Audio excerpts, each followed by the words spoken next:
bakal berhadapan jeung Gusti Allah bakal ditanya sabaraha umur maneh di dunia ku aing dibere cek Gusti Allah digunakeun naon umur sia digunakeun naon mata sia ceuli sia irung sia sunggut sia beuteung sia suku sia jeung leungeun sia dek lumpat ka mana ketika urang diadili ke hisab garana di hareupeun Allah dasar sarua tuh ulah sok mangpang meungpeung nah nu mantak ieu urang gunakeun fasilitas nu aya nu dibikeun ku Gusti Allah urang dibere ilmu pake ibadah ka Gusti Allah urang dibere wawasan urang pake ka Allah urang dibere jabatan pake ka Allah urang dibere harta urang pake ka Allah mantak naon jasarua atuh bakal paeh berhadapan jeung Allah. Assalamualaikum warahmatullahi wabarakatuh.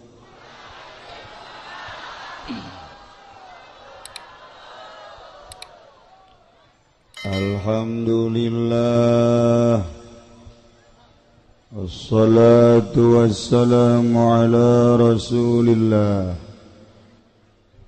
wa ala alihi wa sahbihi wa mawala amma ba'du. Qala Allah ta'ala fil Qur'anil Karim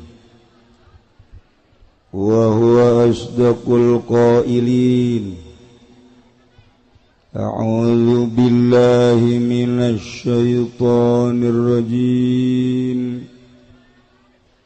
wa dzakkir fa inna dzikra tanfa'ul mu'minin al-ayat. Langkung tipayun urang sami-sami nyanggakeun puja sinareng puji ka Gusti Allah anu Maha Suci nu parantos masihan tina rupa-rupa nikmat ka urang sadayana terutama nikmat anu kacida pisan ageungna nyaeta nikmat iman sinareng Islam. Sholawat sinareng salam mugia dilimpahkeun ka junjunan alam Kangjeng Nabi urang Kangjeng Nabi Muhammad sallallahu alaihi wasallam katut ka para kaluargina oge ka para sahabat-sahabatna rawuh para tabi'in asbat tabi'in al-mukarramun para alimil ulama para asatid para tokoh masyarakat bil khusus ka kesepuhan urang di dieu Kiai Haji Muhammad Ilyas oge anu sok katingali di Cilongok Kiai Haji Madhali tur seueur-seueur deui para kiai para ustaz urang doakeun mudah-mudahan para kiai diparanjangkeun umurna dibere sararehat jang nanjeurkeun agama Allah subhanahu wa ta'ala. Urang doakeun deui nu lain kiai mah mudah-mudahan ulah. Ulah henteu. Aya kapolsek marahnya na.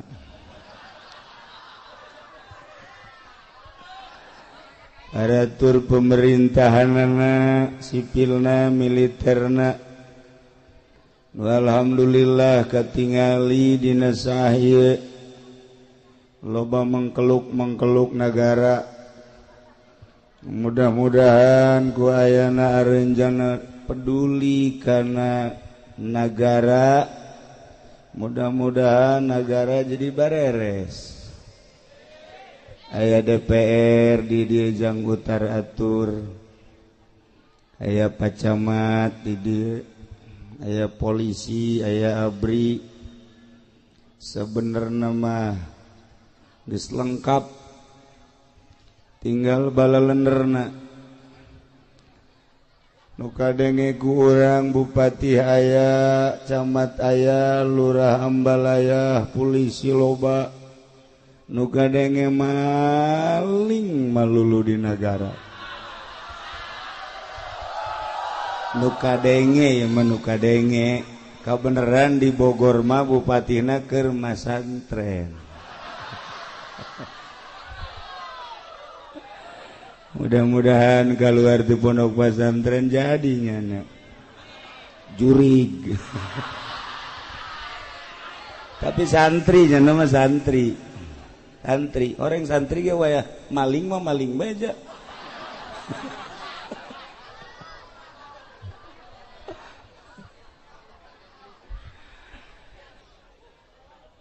Panitia penyelenggara walimatul wakirah nudina sahaya alhamdulillah parantos ngundang urang khususna simkuring hampir-hampir simkuring ge ieu teu bisa hadir patali sareng kurang sehat nu kurang sehat mah lain naon suara ari awak mah sehat bahkan lamun titah kawin deui sia ngan sora ieu mentek lalaunan urang ngajinya kalayan inayah ti Gusti Allah alhamdulillah. Urang diciptakeun ku Gusti Allah jadi makhluk nupang mulya-mulyana, nupang bagus-bagusna.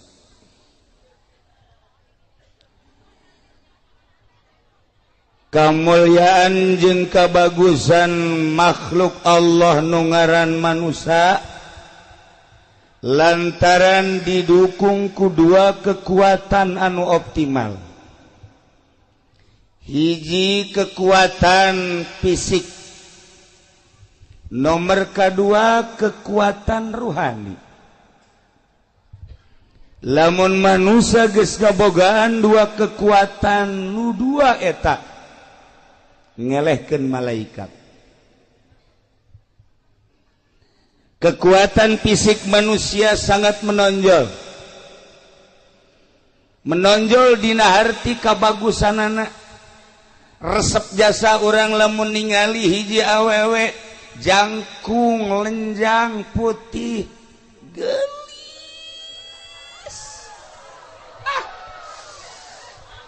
Boro-boro ka polsek, kiai ge ye nu geus kolot kiai kabung belengan. Iya fisik lamun hayal lalaki fisikna sterk ditingali jangkung ditingali dedeg pangadegna ngeusi katingali bangun gagah ieu keur carita fisik awewe mana nu teresepen ka lalaki model kitu. Dibalikeun deui lamun aya awewe anu boga dedeg pangadeg model tadi lalaki mana anu teresep berarti postur ieu sangat mendukung. Eueuh hiji nabi anu ku Gusti Allah diciptakeun kuluya pelaya eueuh. Lamun urang nyaritakeun Kangjeng Nabi urang nomor hiji. Lamun urang nyaritakeun Kangjeng Nabi Musa gagahna kabina-bina. Lamun urang nyaritakeun Kangjeng Nabi Ibrahim luar biasa. Urang nyaritakeun nabi-nabi nu lain, Rasul Allah diutus ka dunia jang dakwah ngajak umat teh nomor kahiji fisikna gagah. Di Indonesia lamun urang boga presiden gagah fisikna. Siapa cok aju seri bae. maksudnya lamun diajak perang kamari bae. Misalnya orang boga presiden kos SBY, kemudian SBY ngajak perang, moal dingkekeun deui, siap. Sebab orang geus nyaho dadaekna. Ketika Pak Harto jadi presiden, Pak Harto ngajak perang, siap. Ketika moal diteruskan gue ngomongna. Iya fisik. Sabalikna, lamun aya hiji awewe gelis jasa ieu mah. Ngan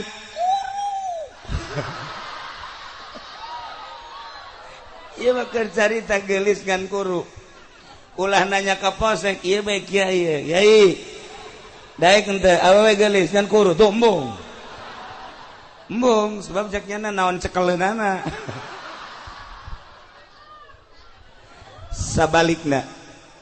Sabalikna lamun aya lalaki kasep jasa, sanggesa kasep sugih jasa ngan bengek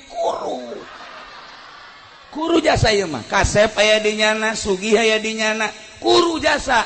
Tanyakeun ka awewe, ulah anu ngora anu kolot bae daek tembung cek nyana tu boro-boro jero na luar lagi kos kitu moal daek da ieu fisik. Nu mantak loba urang ngausahakeun fisik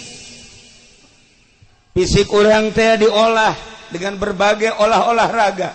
Memang dititah ku Gusti Allah sehingga gagah awak urang, sehingga sehat awak urang.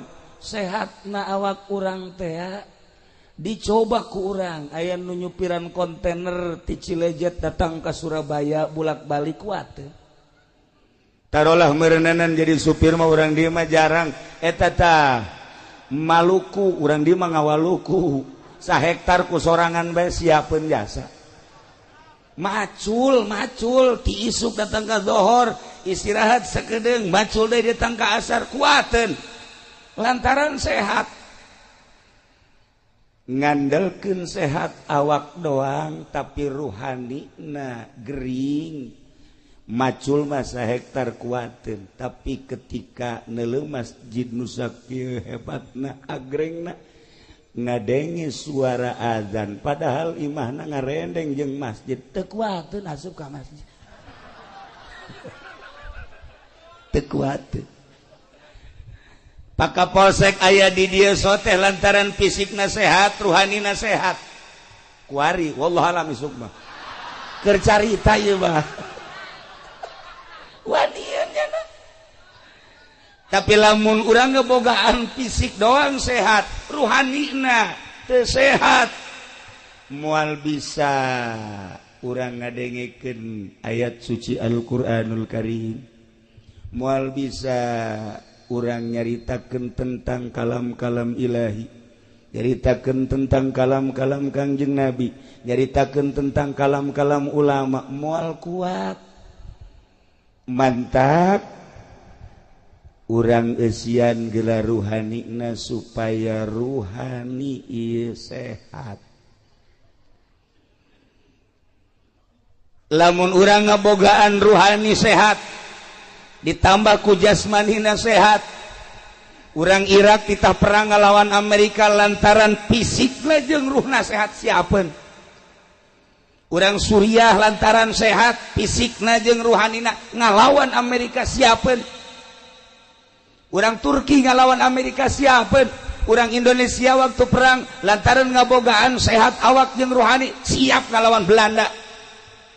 Kuari lamun urang diserang ku Amerika, urang ye kuari diserang ku Amerika, ngabogaan fisik doang, ruhani nagring.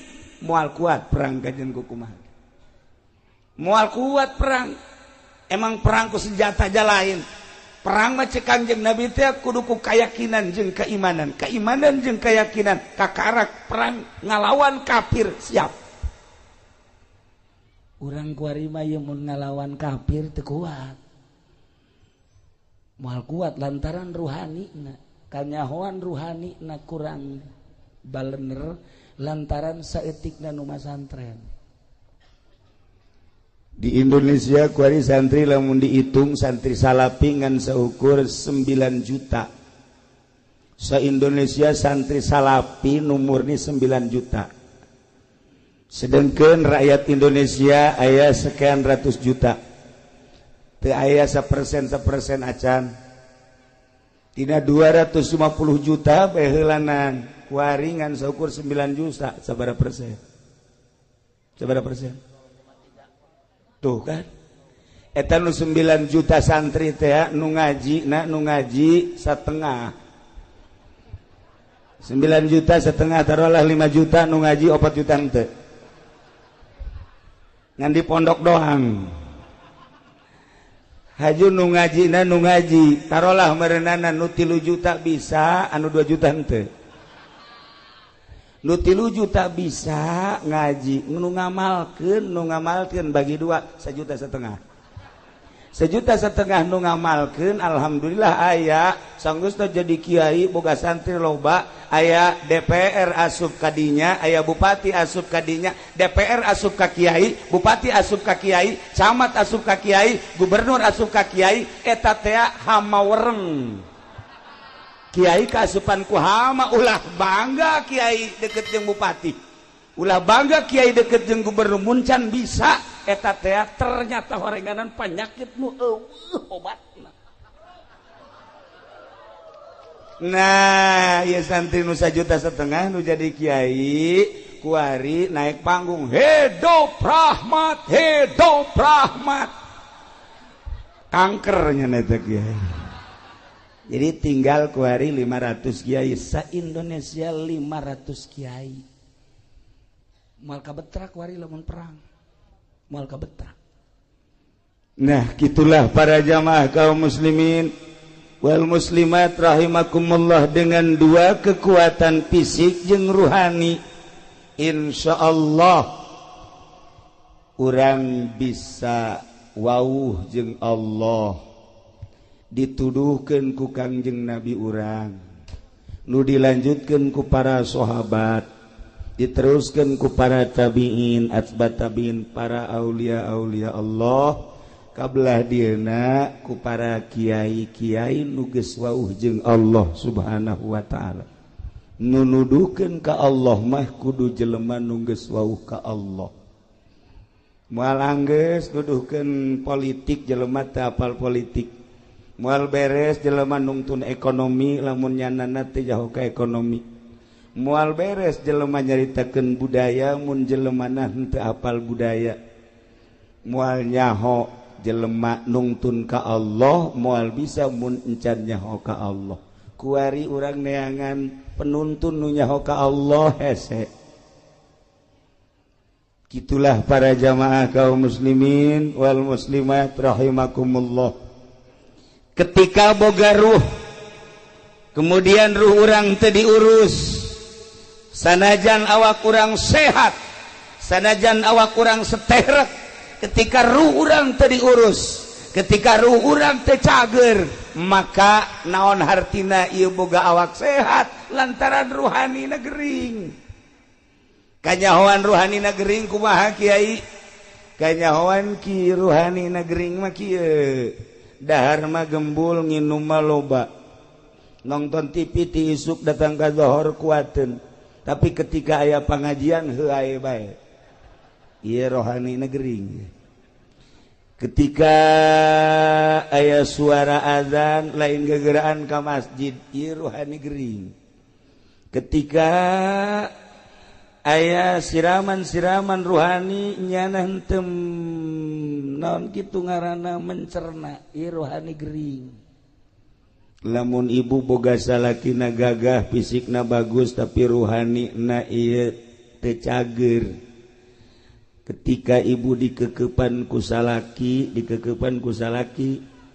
salakina tilok salat eta berarti ibu dikekepan ku nu boga ruhanina edan lamun ibu boga salaki teu salat eta rohna edan sebenarnya sarua salaki mun boga pamajikan teu salat eta ge sarua rohna edan jadi lamun pada teu salat nu edan jeung nu edan sedeng tong kos kitu mah oh masalah edan jeung nu edan. Kula tadi salat maghrib rencanana di dieu lantaran aya tamu heula akhirna setengah genep berangkat salat di Al Amjad. Perkiraan kula di Al Amjad salat pasti rame. Hiji masjidna agreng, dua di kota. Begitu datang kadinya langsung sawara wurudu langsung kula naik ka luhur.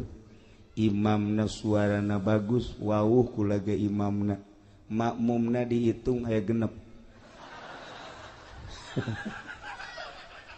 Salat maghrib tadi di Al Amjad genep, imam makmumna genep. Jeung imam 7. Masya Allah teh nyampe 10 aja. Ya Allah ya Rabbi, daya berarti kan gering eta ruhanina.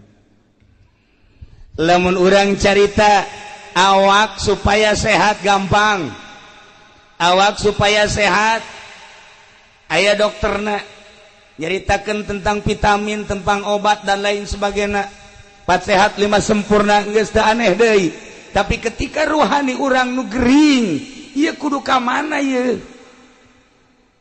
Awak urang di mana-mana sehat, ngadahar naon bae geungeunah. Ngadahar jeruk karasa mun amis-amis mun hasem-hasem. Ngadahar apel karasa mun amis-amis mun hasem-hasem. Ngadahar sayur dan lain sebagainya sehat karasa ngeunah jeung teu ngeunahna. Ruhani urang ge ruhani urang. Makananana ieu adalah salat, makananana zikir, makananana tasbih, makananana tahlil. Nah, ketika awak urang diajak salat teu daek, diajak maca Quran teu daek, diajak zikir teu daek, berarti ieu ruh gering. Eta ruh teh gering, geus teu kudu nyaritakeun ka saha-saha bae mah ka urang beheulanana. Hei awak, sia si ieu saminggu samingguna ieu sabaraha juz sabenerna ieu sia kabeuki sia. Tanya roh urang. Sajuz apakah 2 juz saminggu? Tanya. Roh. Ari sia beuki henteu si maca Quran? Henteu. Maca tasbih? Henteu. Zikir?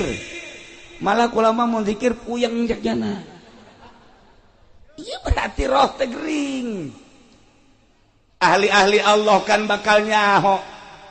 Sakumaha dokter nyahueun ka jelema ieu teh sabenerna mah influenza, ieu teh gering teh darah tinggi, ieu teh gering teh kencing manis, ieu teh gering teh nyahueun dokter fisik teh sarua dokter ruhani ge nyahueun kana ruh-ruh anu garering nu araredan. Bisa nebak sebenarnya mah misalnya kiai eta si kapolsek rohna edan apa henteu kukula ditelau. Katebak kukula mah. DPR misalnya eta rohna sebenarnya edan gering apakah nyana sehat nyaho kula mah. Bener kula mah. Wajon ngomong dalil ka kaler ka kidul ka wedan ka kulon, atuh dokter teh nyahoeun ieu gering, ieu sehat, ieu gering, ieu sehat. Atuh kiai ge nyahoeun. Ieu mah kiai gering, ieu mah kiai sehat atuh nyaho. Sanajan di kopeahan, di udeng-udengan, gering mah gering bae. Aduh cenah kiai ulah sok kitu, aing mah deuk kitu bae aja.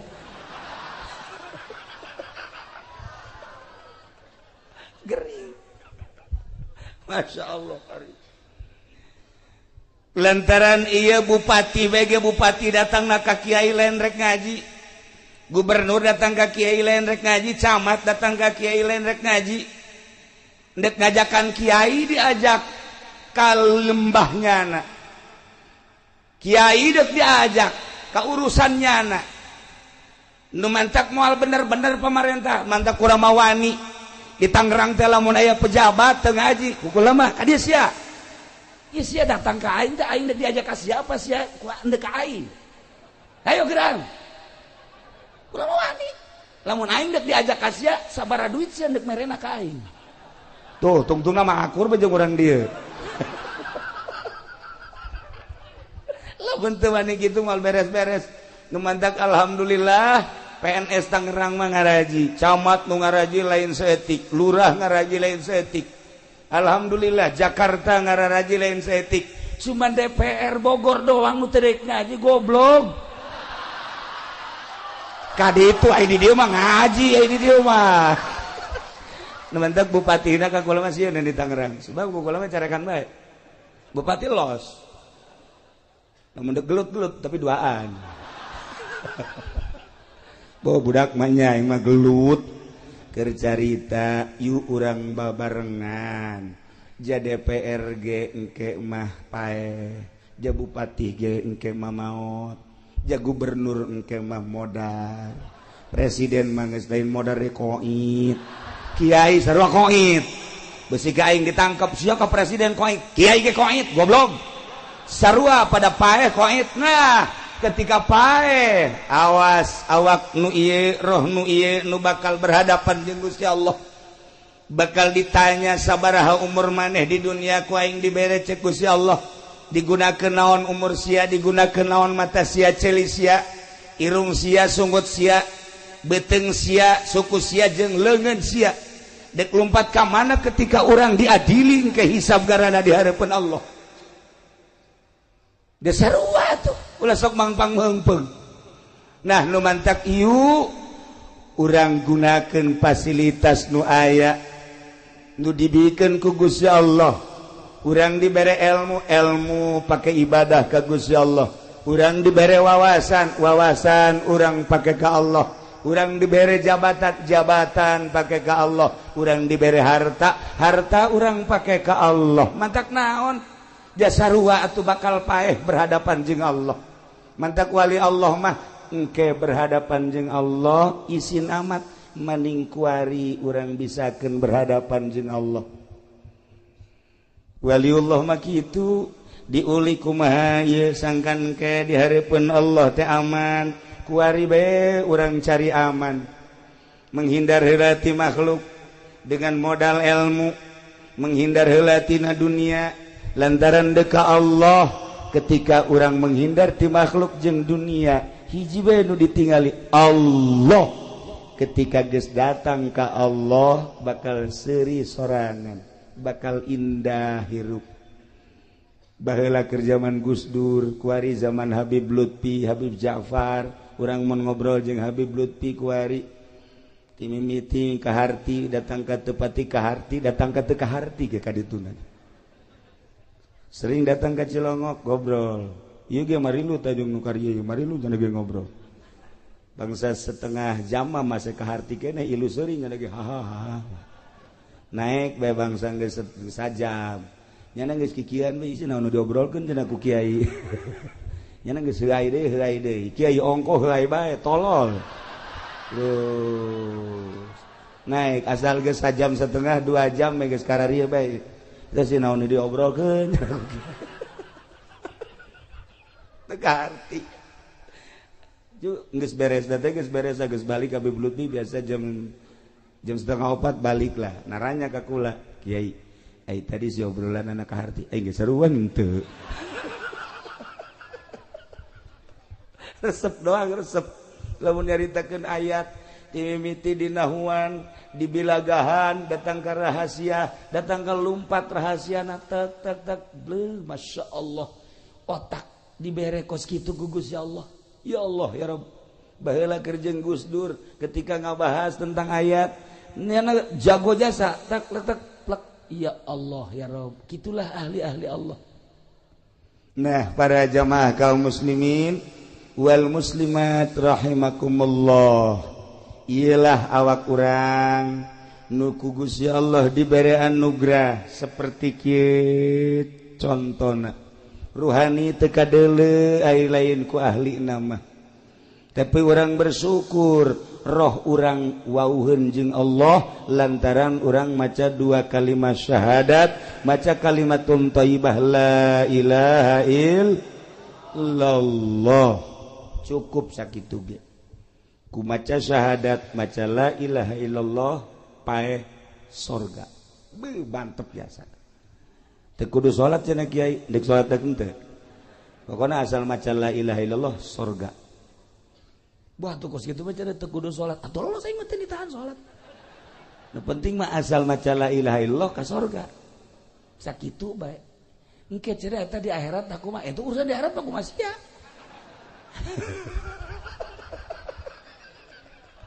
jatuh bae aturan-aturan anak. Nah, urang kuari dibere ilmu ku Gusti Allah macem-macem nu aya di otak urang. Ketika urang neuleuh lapangan lega, kemudian aya gawangan, ilmu urang nanya ka urang, cak urang teh ieu eta si paranti naon mun urang neuleuh lapangan aya gawangan, ditanya ku urang ari eta tempat paranti naon, jawab pasti paranti maca sholawat. Tuh seri berarti pinter kan? Lain paranti main bola. Ketika orang berangkat deui ningali euy kantor balai desa, wah iya di dieu lah berarti aya lurah, di dieu lah aya RW, aya RT, tempatna di dinya. Ieu kantor balai desa. Bertanya-tanya kan di otak orang, aya teh si tempat naon sih kantor balai desa? Oh, paranti maca Quran. Gideg lain berarti kan. Paranti ngurusan SPPT. Lompat deui urang ka kota, ka Bogor, aya dinya kantor DPR. Weuy. Bertanya-tanya di benak hati urang, aya eta kantor DPR teh paranti naon eta? Beuh paranti zikir. Caka teh urang lain. Paranti naon? Ngurusan rakyat. Maksudna ngurusan rakyat geus ulah diteruskeun sia nu nyaho. Otak urang teh leumpang. Ketika leumpang deui ningali aya bangunan di dinya na majelis taklim. Oh, iyalah tempat paranti main gapleh ya. Lain. Otak urang jalan leumpang. Lain paranti ngaji. Liwat deui ka ditu. Wow. Kapolsek. Kapolsek mah iyalah tempat polisi di jerona setan jeung jurig belum ditangkepan kan kunyana ya jurig tangkap setan tangkap asupkeun ka dinya penting nyana mah kuat berhadapan jeung setan jeung jurig sebab nyanana pernah jadi setan mata kuat nyana mah tuh oh salah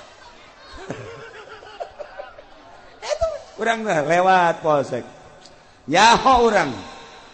Nah, ketika orang lewat ningali bangunan seperti ieu.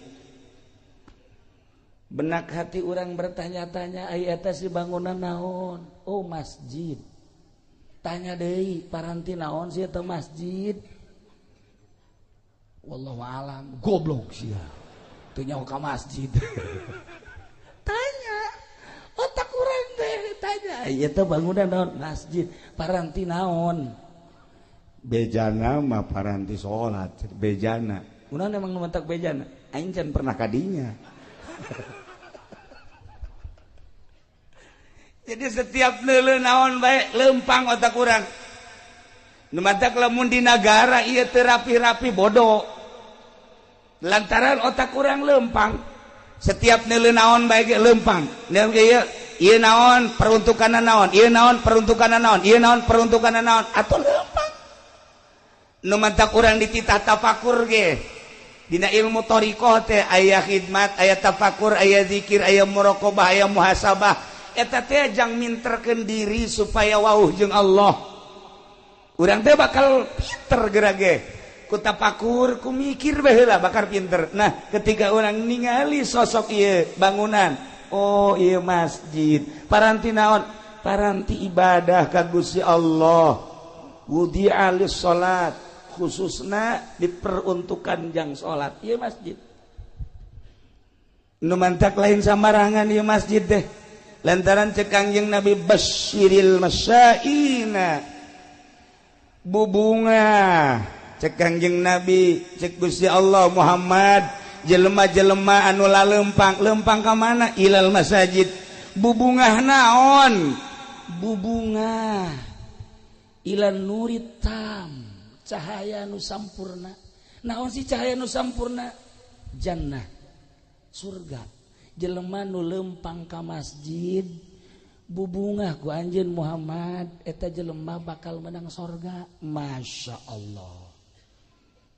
sebab jelema pan beda motifna sia dek ka mana sih ayeuna ieu sia leumpang ieu bangunna dek ka kantor desa moal jauh urusanana ti urusan kos kitu pertanahan sia dek ka mana ieu bangunna gegeuraan we anak aing ditangkep di polsek ieu urusanana kan urusan kos karitu bae narkoba sia dek ka mana ieu bangun rapi amat dek ka masjid lain deui pan berarti kan dek ibadah ka Gusti Allah sanajan sawaktu-waktu mah aya nu lain ibadah nek nyokot sendal doang masalah geus lah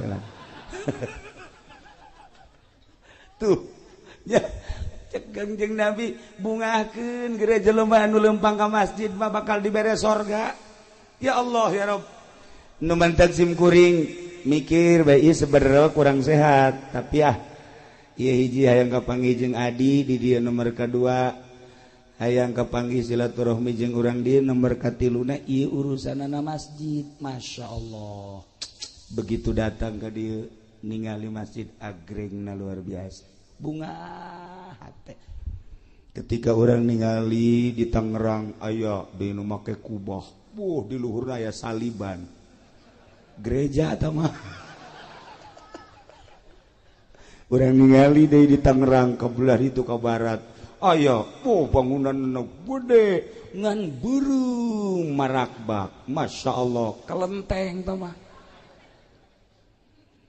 orenganan di Indonesia teh kompetisi aya nu ngabangun gereja teu eureun-eureun aya nu ngabangun kuil teu eureun-eureun aya nu ngabangun kitu kelenteng teu eureun-eureun aya nu ngabangun masjid teu eureun-eureun atuh nu ngabangun gereja moal umat Islam nu ngabangun kuil moal umat Islam pasti umatna masing-masing nu ngabangun masjid dia moal orang Kristen nu ngabangun masjid pasti umat Islam innama ya'muru masajidallah man amana billah wal yaumil akhir moal orang Kristen nu ngabangun masjid mah pasti jelema nu iman ka Allah nu iman ka yaumil akhir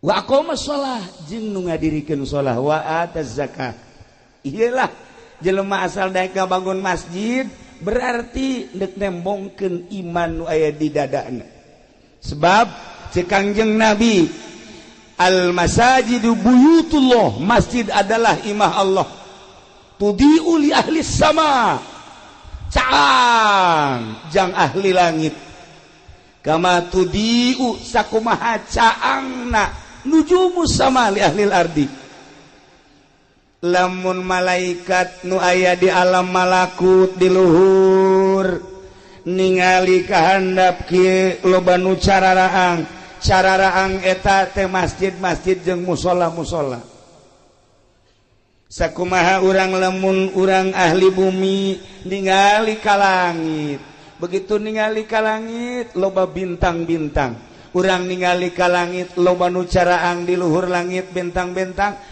malaikat neuleuh ka handap loba nu caang ieu adalah masjid-masjid malaikat turun neuleuh cacaang ka masjid culek-celek malaikat mana imamna ya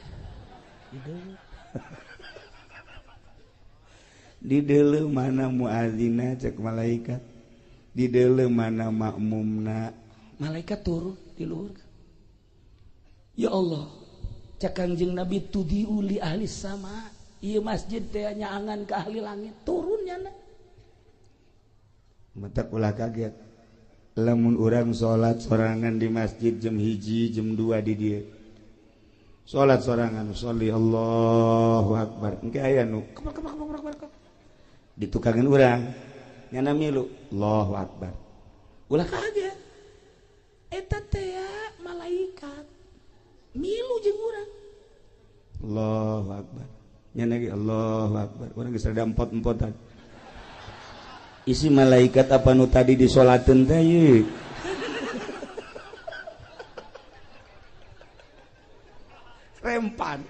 rempan ye Kapolsek Onam nya nama lamun aya nu salat nya keur salat penting sorangan Allahu akbar sami Allah milu di tukang sami Allah gua tembak lo emang setan bisa ditembak ya moal cek setan gua kentutin lo asana Kapolsek elek ku setan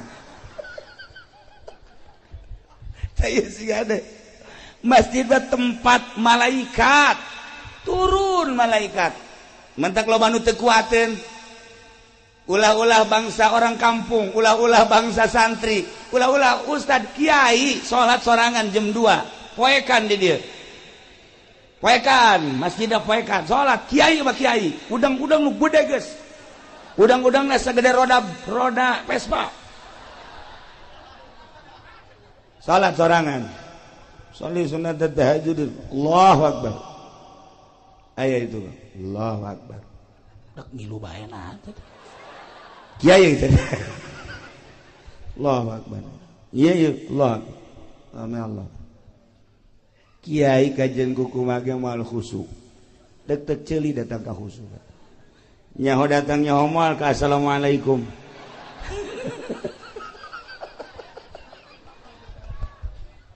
kunaon eta nu mantak sieun lantaran teu senyawa itu mah malaikat makhluk nu halus makhluk nu lembut latif makhluk anu suci nya nama teu pernah maksiat urang mah makhluk nu kasar makhluk anu urang mah murokab makhluk anu gungkeulekan bari jeung urang mah loba maksiat ketika urang nu loba maksiat dibarengan dibaturan ku malaikat nu tilok pernah maksiat mal kuat urang mal kuat kajen kumaha ge tapi ketika urang nanggeus teu maksiat Kangjeng Nabi jol malaikat Jibril wauheun Kangjeng Nabi Musa jol malaikat Jibril wauheun Kangjeng Nabi Isa jol malaikat Jibril wauheun kitu kene urang lamun geus wau jeung Allah jeung malaikat wau datang malaikat atuh teu sieun teu naon sakumaha dukun lantaran jana babarengan jeung jin malah jin diondang pan kunyana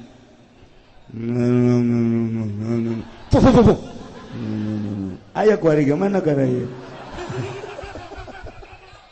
lantaran senyawa jeung jin teu sieun ka jin nah urang lamun geus jadi hamba Allah moal sieun sebab geus biasa bahkan urang dibaturan dibarengan ku malaikat nah hayang datang ka kos kitu kumaha si kiai tenang ieu heulanan ieu teh bentuk bangunan masjid jang paranti ibadah ka Gusti Allah khusus jang ibadah nu mantak aya aturan-aturanana di masjid mah nu head teu meunang asup ka masjid anu boga hadas gede teu meunang asup ka masjid caritaan dunia teu meunang dibawa ka masjid lamun dibawa ka masjid dilaknat ku Gusti Allah sucikeun masjid mah mantak beda masjid sok kaambeul ku ahli Allah mah ieu masjid bagus nama tapi ieu rada bau pamarentah ieu masjid aya duit pajegan ya masjid bangun haridang gajeng kaambeul bae teh ku ahli Allah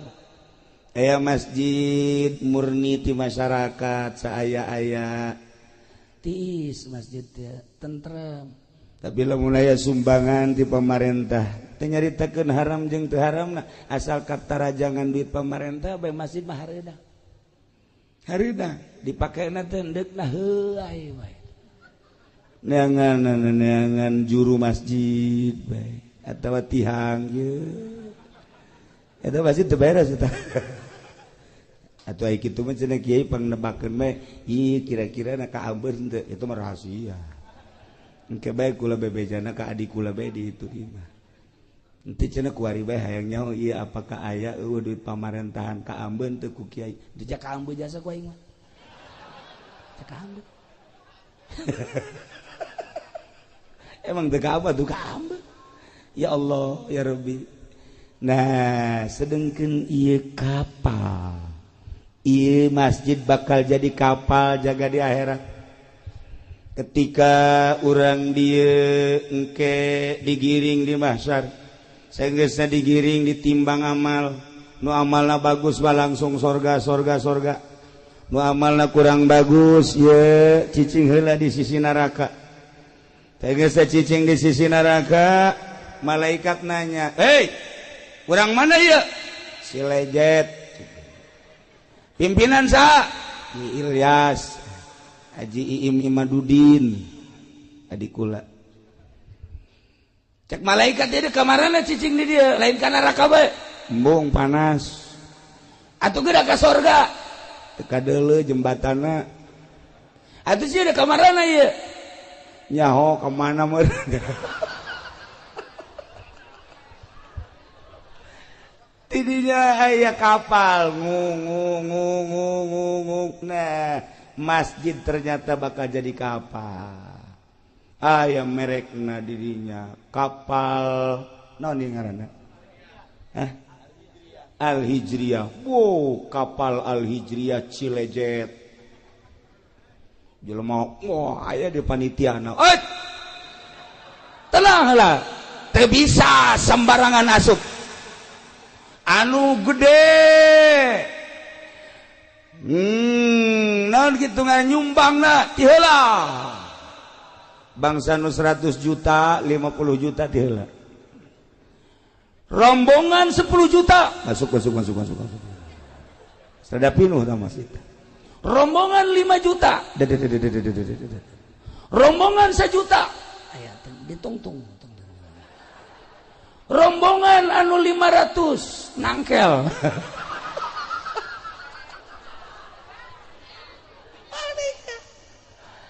Teu bisa asup ka jero teu bisa tuh. Ya geus aya pan karcis-karcisna. Mulai dek diberangkatkeun ieu ku panitia tinggal nu nangkel bae aing mah duh jaknya aya teu milu aing butuh aing milu ieu pan suku ka handap panas teu meunang naik jana teu meunang ieu sakitu ayana berangkat Masya Allah indah jasa horenganan ieu teh bakal jadi kapal pas tengah-tengah neraka bocor. Bocor. Kapal bocor. Anu di tengah wae panas. Kunaon bocor. Bocor kapal bocor. Wah, ngarangtung atuh kabeh lantaran bocor atuh. Biasa teu ada kaluhur. Cak panitia, kok bisa bocor kieu? Naon ya? Coba. Malaikat datang. Ya kunaon ieu jadi bocor? Diambean ku malaikat. Duit bupati. Bocor. Masjid sakieu bagus dan ke bocor. Ya Allah ya Rabbi. Ai datang mah datang ka ditungan harideung.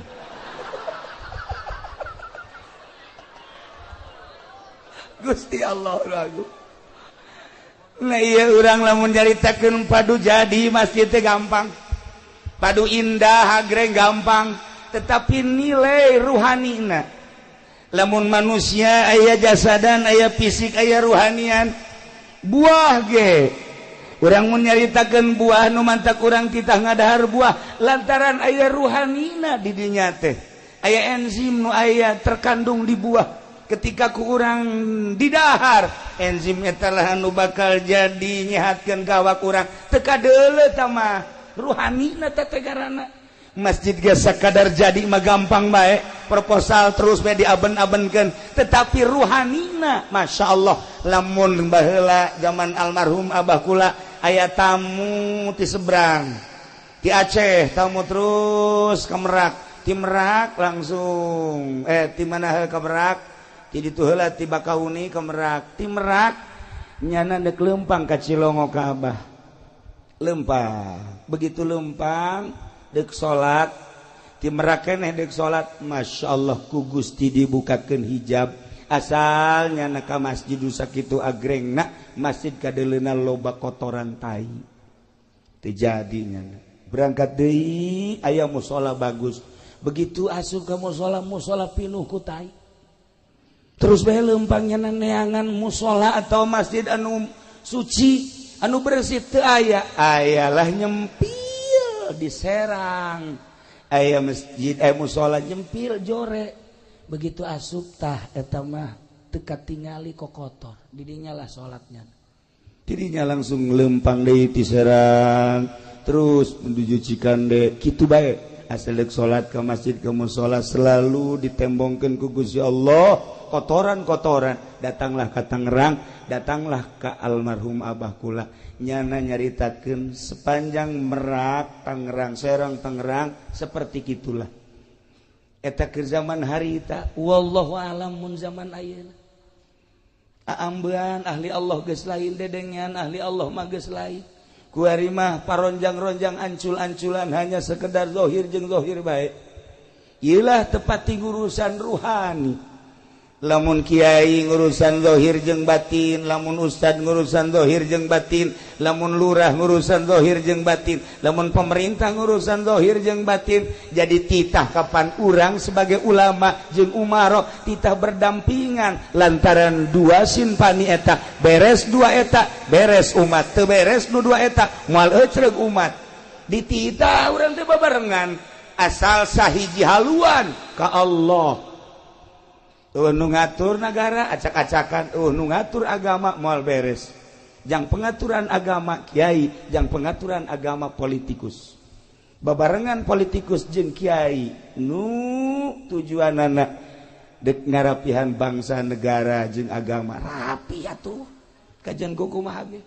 Kitulah para jamaah kaum muslimin wal muslimat rahimakumullah. Nah iyalah masjid buyutullah imah Allah nu dina Al-Qur'an dijelaskeun fi buyutillah fi buyutin adzinallah an turfa'a wa yuzkaru fiha ismuhu yusabbihu lahu fiha bil ghudwi wal asal rijalul la tulhihim tijaratu wala bai'un an dzikrillah wa iqamis shalah wa ita'iz zakah yakhafuna yawman tataqallabu fihi al qulub wal absar wallahu a'lam bimuradi fi buyutin di bangunan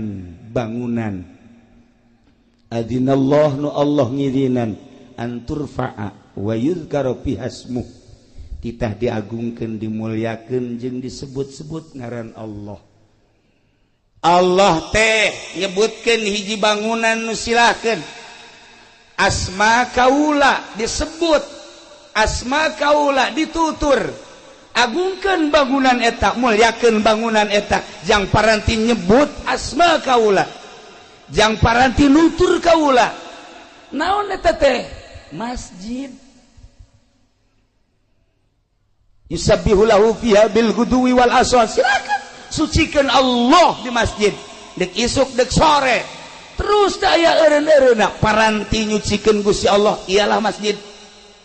Urang beda wiridan di imah salat urang di imah sholli sunatul hajat Allahu akbar beres ngawirid urang a'udzubillahi minasyaitonir rajim idz qala yusuf li abihi ya abati inni ra'aytu 'ashara kawkaban li sajidin baca 75 tiupkeun ke arah sarwiti fuh urang ngawirid di imah angel kadi ijabah coba di masjid sholli Allahu akbar beres a'udzubillahi minasyaitonir rajim inni ra'aytu idz qala yusuf li abihi ya abati nu kuduna 7 poe sarwiti kakarak daekeun 3 poe geus edan di masjid barahin deui eta ku iridan di masjid dek jadi dek henteu di masjid mah di masjid fi buyutin adzinallah an turfa wa yuzkara fiha ismuhu yusabbihu lahu fiha bil ghudwi wal asal saha teh anu kos kitu teh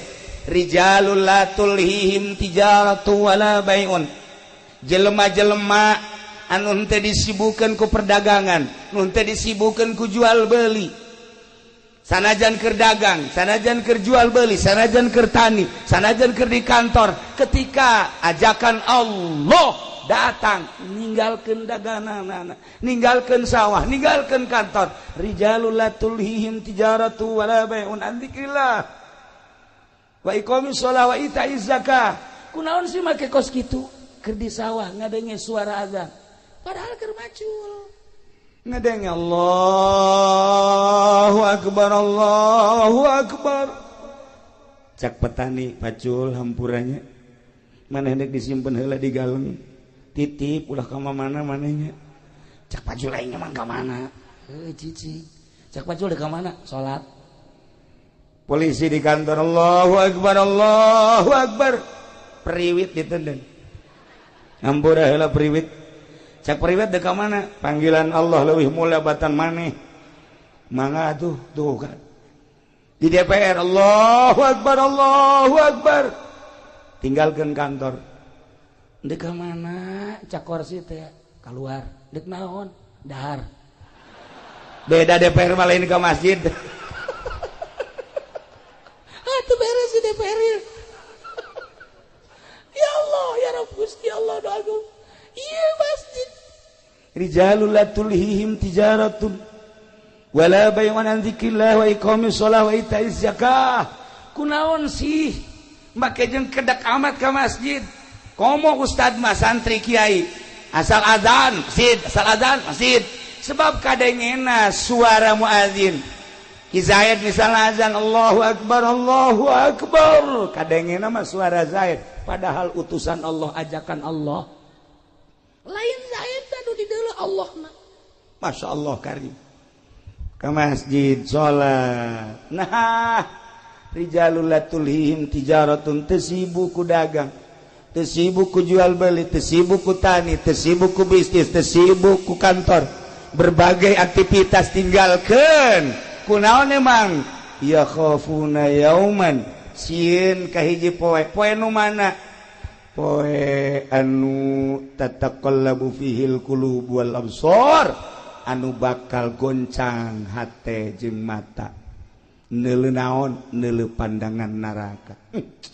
Rempan jasa lamun urang ningali engke jaga poe yauman tataqallabu fihil qulub wal absar. Nu mantak ahli Allah mah cepat ke masjid lantaran ingat ka yauman tataqallabu fihil qulub wal absar neraka kiamat. Nu mantak para pejabat urang lamun di Jakarta ningali indah jasa ketika datang waktu salat nyana teh mukaan sapatuna. Kula sering salat di Tangerang polisi dibuka sapatuna kula kieu bae di sisi cek kula teh kiai mah teu kudu muka sendal jeung teu kudu make sapatu jeung make sendal babarieu. Kiih jatuh make calana tinggal wear doang panjang. Babari kan. Eta mun deuk kiih deuk naon ge kitu bae meureun. Maksudna tinggal nyingsatkeun bae. Tapi lamun neuleuk polisi abri bangga kula mah. Datang ke masjid asal-asal buka masyaallah. Ieu lamun eueuh imanan nya moal daek ka masjid. Aya imanan sanajan di dieuna aya balokan aya bintangan tapi tetep bae awak sakadar awak lah dek disujudkeun ka Gusti Allah pan hebat. Nah iyalah istimewa jasa kunaon Eta polisi nu daek salat inget ka yauman tataqallabu fihil qulub. Eta abri nu daek salat inget ka yauman tataqallabu fihil qulub. Eta pedagang nu daek salat inget ka yauman tataqallabu fihil qulub wal absar. Ngeri engke jaga naon hartina ieu jabatan, naon hartina ieu kakayaan, naon hartina ieu kemuliaan lamun ke di akhirat ngan sakadar jadi beuleum neraka. Tinggalkeun salat. Masya Allah indah jasa. Tinggal urang ngabebener salatna nu rapi. Jangan ngabebener salat mal aya di SD. Pernah di SD di Pagahan salat nu rapi eueuh, di SMP beuki eueuh. SMK beuki tawuran ka belah ditu. SMA moal aya sugan di Trisakti aya ngaberesan salat eueuh. Di UGM sugan ngaberesan salat moal aya. Di UIN atuh guruna ge guruna teu barisan salat. Maksudna salat nu asli anu tanha anil fahsai wal munkar sekedar kuka mah ambal aya salat leuwih. Nah, makanya belajarlah salat nu rapi. Di mana belajar salat nu rapi? Eueuh deui di pondok pesantren. Matak lamun jelema geus mondok geus sorga we tah geus. Sorga tah mah. Sia di mana ya kuari belajar pondok mana pondok pesantren modern apa salap ieu budak mun hayang nyaho ibu-ibu jeung bapak-bapak ka penghuni sorga eta budak santri teh penghuni sorga eta mun hayang nyaho mun hayang penghuni neraka eta nu teu salat tuh ieu kuat gabeberes salat imimiti nyaritakeun caina kemudian syaratna jeung rukuna kemudian kabelah dituna terus dirapi datang ka indah nu mantap kaya jelema seorang sufi dahar nginum dahar nginum kuari geus eueuh jang dahar aya ge hiji-hijina baju dijual kunyana saenggeus dijual ayalah nu meuli alhamdulillah pake dahar duit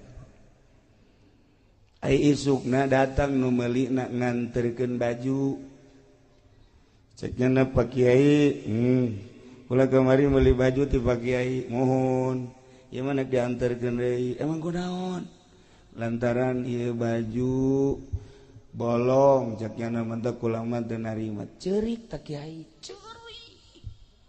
ceurik lain lalagaan datang ka teu bisa diparepe ceurik teh ceurik we datang ke tanu meuli Kiai hampura ieu mah dianterkeun bae tapi duit mah teu kudu dibalikeun buki ceurik bae cih pan Kiai kudu kumaha ieu ceurik Kiai hampura ieu mah baju mah cokot bae ku Kiai duit mah kajen teu kudu dibalikeun beuki ceurik bae ditungguan guna nangis aya sajamna kakara kreda Kiai hampura ieu mah baju lantaran teu kapake ku kula dibalikeun deui ka Kiai duitna teu kudu dipulangkeun geus bae ridho ceurik deui Kiai pan ceurik bae iki ceurik bae ditanya Kiai nu mantak ceurik kunaon sih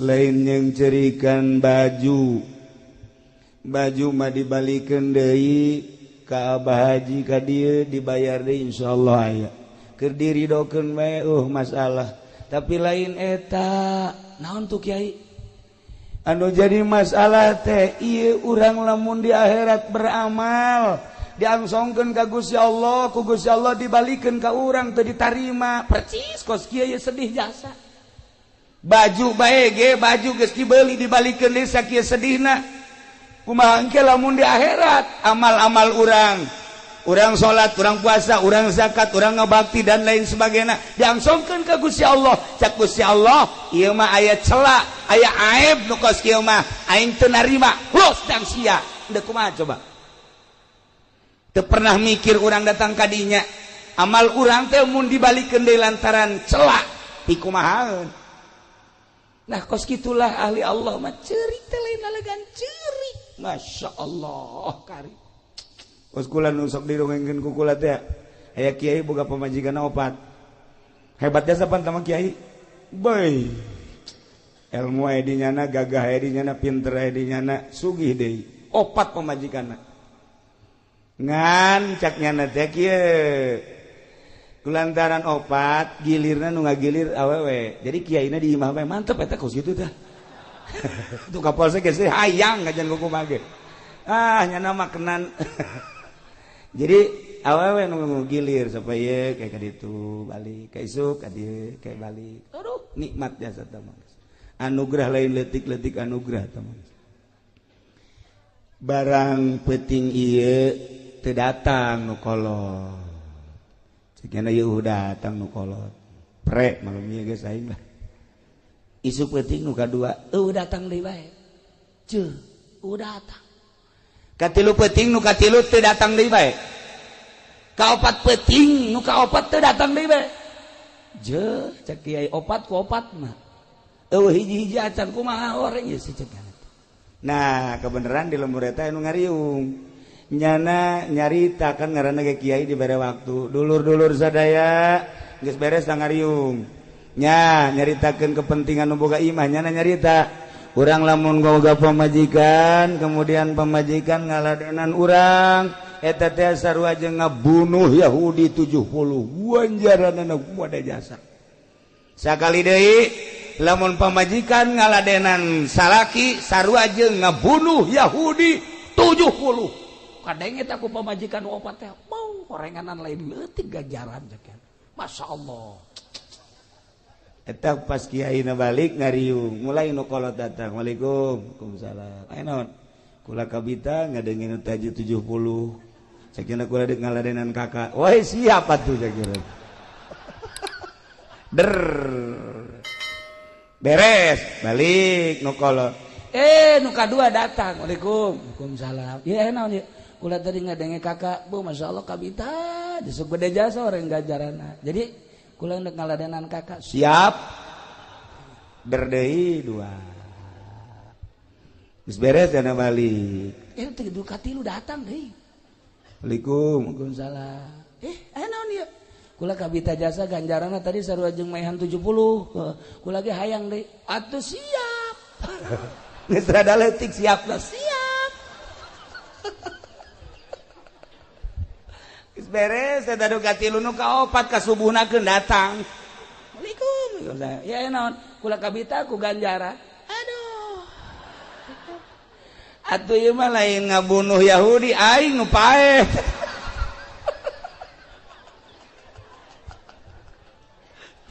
Tah eta kos karar itu. Ganjaran mah ganjaran bae budak atuh aing isuk digotong ka rumah sakit. Para jamaah kaum muslimin wal muslimat rahimakumullah. Urang inget kana yauman tataqallabu fihil qulub wal absar, maka umat muslimin mimiti daek nyadiakeun lahan, naek ngabangun, belah dituna ngarumat, belah dieuna nu paling istimewa adalah ngesianana. Iyalah innama ya'muru masajidallah man amana billah. Mual Kristen nu ngaramekeun masjid, mual Yahudi nu ngaramekeun masjid, mual Buddha, Konghucu dan lain sebagainya, umat Islam lah nu ngaramekeun masjid. Tetapi ngaramekeun masjid mah butuh ruhani. Geus lamun ruhani na edan tetep bae moal rame ieu masjid. Nu ngaramekeun masjid anu ruhani na cager. Maka jangan ngaramekeun masjid, ruhani na tingkatkeun. Cara ningkatkeun ruhani ialah di pondok pesantren. Lamun ibu bapak geus karolot ku arieu geus karolot, harepan jang mondok anak ke pondok. Anak geus eueuh incu. Indah jasa ke lamun di akhirat ibu anakna pesantren. Saenggeusna ditimbang amal, ibu kurang bagus amalna engke bisa ditulungan ku anak. Lantaran anak teh jadi waladun sholih. Gitulah para jamaah kaum muslimin wal muslimat rahimakumullah. Nailah sosok bangunan masjid sanajan dibangun sarua material tina bata, besi, semen, pasir jeung sajabana, tetapi setelah jadi masjid berbeda. Jeung kantor DPR berbeda, jeung kantor bupati berbeda, jeung kantor balai desa berbeda, jeung nu sejen-sejen lantaran peruntukanana ieu mah adalah fi buyutin adzinallah an turfa wa yuzkara fiha ismuh. Nah kitulah para jamaah kaum muslimin wal muslimat rahimakumullah. Yu urang tegeran ieu masjid, jang negeran masjid lain sakadar fisikna tapi ruhanina. Ketika ruhani urang geus mantep cicing di masjid kajen kukumaha ge betah bae. Nu mantap teu betah cicing di masjid lantaran ruhanina urang kurang sehat. Sehatkeun ruhani urang melalui pengajian-pengajian di pondok-pondok pesantren, anak urang pesantrenkeun jang ngebangun kelanjutan di negara urang di bidang agama. Ialah parentahan Allah melalui Al-Quranul Karim. Teruskan ku para sahabat, para tabi'in, atsbat tabi'in, datang ke tahun 2018 ulama warasatul anbiya model Kinurjaya ngadirikeun gereja. Tanda tangannya na jeung Ki Jamal. Teu beres Ki Jamal. Lumayan lah malnya, yang sambeli Fortuner-Fortunereun eta si gara-gara nama jeung Ki Fudoli. Hancur jai. Atuh mana warasatul anbiya. Lamun Kangjeng Nabi ngalempeng-lempeng di zaman harita ulah aya nu belok-belok. Sehingga naon bae musyrikin yen gerakan teu akur jeung Al-Qur'an babad habis. Teu akur jeung Al-Qur'an rindes.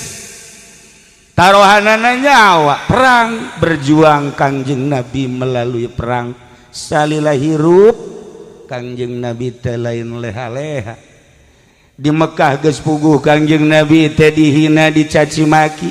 Nu ngaran diciduhan mah geus teu aneh, bahkan rek dibunuh Kangjeng teh Allah ngainstruksikeun hijrah ka Madinah sugan teh di Madinah teh rek nyantai horenganan perang barang Ki Jamal balik ti Caringin Ki Fudoli Ki Nurjaya ya Karim ganti mobilna sering biasa jadi berjuang kos gitu ya masalah sih Ji biasa bae sih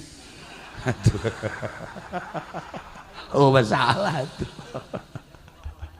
tuh kan atuh barisnya nama karitu sarua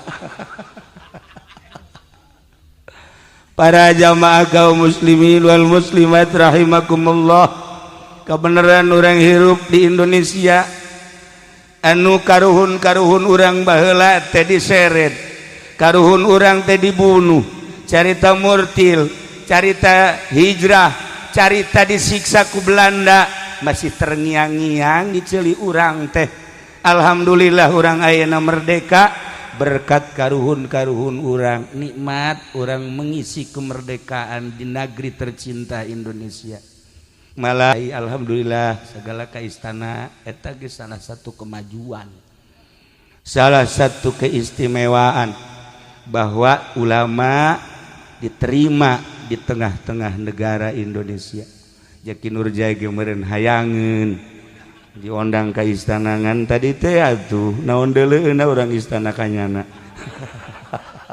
sapira mencitan sapi nya naon kitu ge loba anu henteu bener babelianana para jamaah kaum muslimin wal muslimat rahimakumullah di zaman Belanda sebelum merdeka pesantren tetap jaya pesantren tetap eksis kiai-kiai na diseret kiai na dibunuh kiai na dicaci dimaki tetapi makin dicaci dimaki dibunuh pesantren makin eksis sebab dititah teh berjuang ngalawan setan-setan ngalawan kemungkaratan di zaman Belanda memeh merdeka Masya Allah pesantren tetap eksis setelah merdeka leuwih eksis deui bermunculan pondok pesantren di berbagai provinsi datang ke ayeuna alhamdulillahirabbil alamin mun ditanya nu diperjuangkeun ku para kiai naon ayeuna mun ditanya anu leuleumpangan ka pendopo naon nu diperjuangkeun nu leuleumpangan ka provinsi naon nu diperjuangkeun nu leuleumpangan ka istana nu diperjuangkeun teh naon nayelah urang masih keneh himeng ketika urang ditanya nu diperjuangkeun ku ulama teh naon sih sabenerna ja merdeka geus bupati jaya gubernur ja jelas presiden ja silih ganti nah ieu lamun Ki Nurjaya dipanggil ka istana nu diperjuangkeun teh naon jawab atuh Ji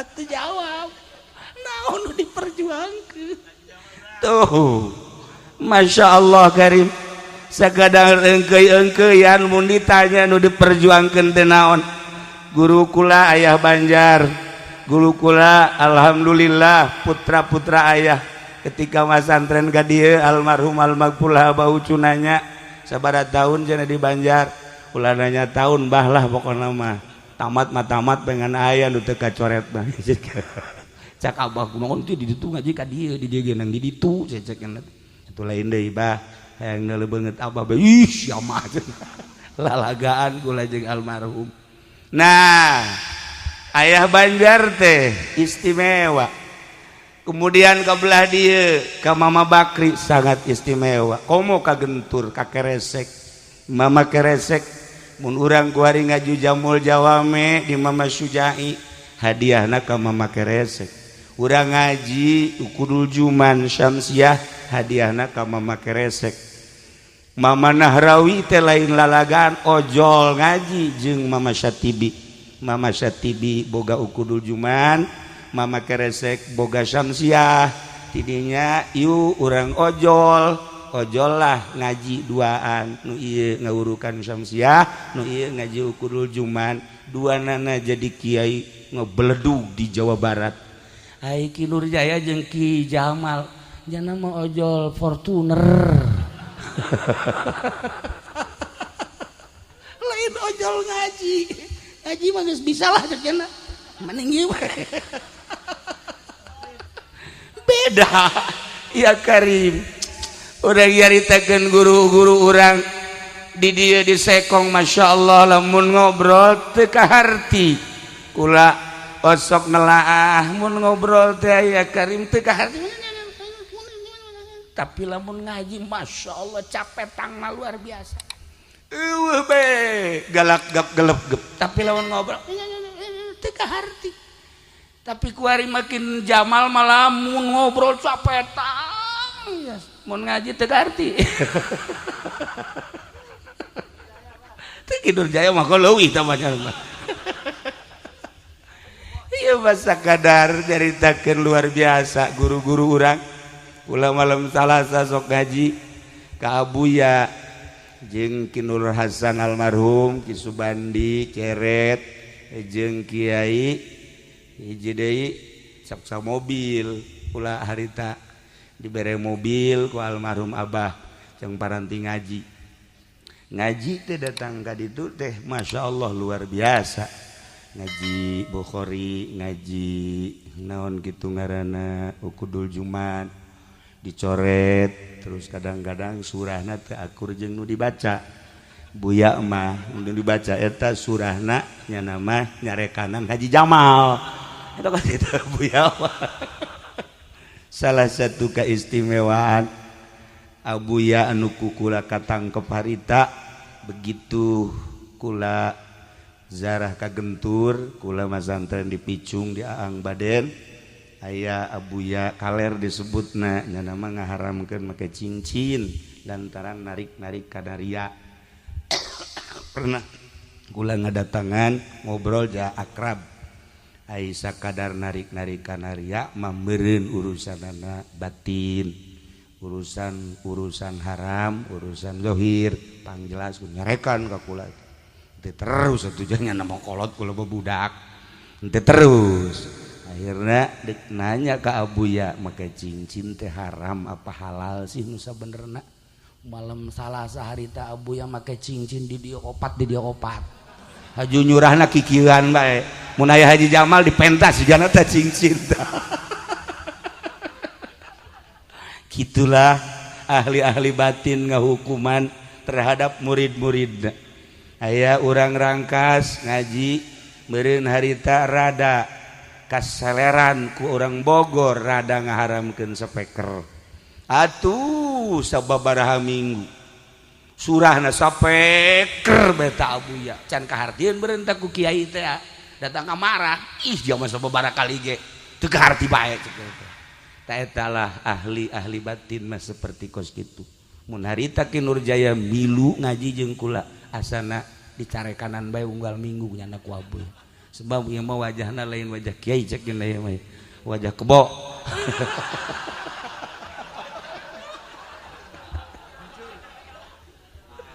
gitulah guru-guru urang kadielah alhamdulillah sangat piawai kula sering lalagaan jeung almarhum sering heureuyan jeung almarhum lantaran meureun ngarasa bahwa kula pernah di Banjar kemudian almarhum atuh jeung Abah sangat erat akrab anu luar biasa katawaduanana nu pohara akhirna sanajan kula kitu non budak tapi diajak lalagaan bae terkenanglah di hate ngaguru sanajan sakedeung pinuh ku katawaduan kapiawayan anu luar biasa.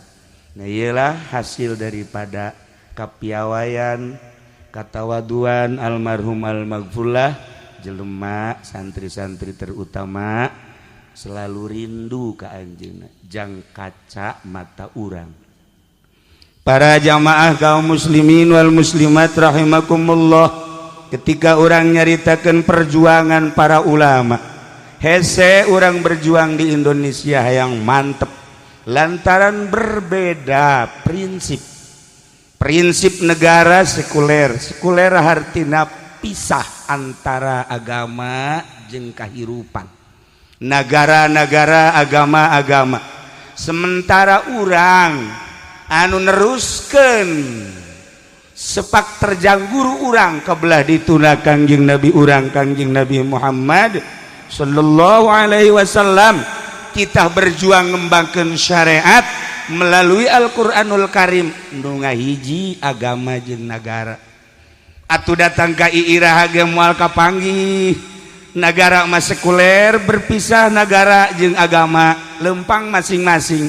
Geus perekonomian ge atuh disebutna kapital, kapitalis, liberal lantaran metode meunang nyieun manusia, kumaha ngeunahna manusia, perekonomian kumaha ngeunahna manusia anu dihitung dengan sakadar untung rugi hungkul kabelah dieuna negara sekuler terpisah agama jeung negara. Sementara urang anu diaji ku urang ti mimiti sapina datang ka takrib Riyad Fathul Muin Fathul Adam lain sebagainya ieu adalah syariat mutlak menang ti Al-Qur'anul Karim ngahiji agama jeung negara. Datang ka iraha deuk akur aja moal kajen ku kumaha geus bantak sakumaha tadi guru-guru urang lain teu paham ngan sanggeusna paham horenganan moal ungkulan daripada urang haju hihiberan teu paruguh mendingan cara ricing we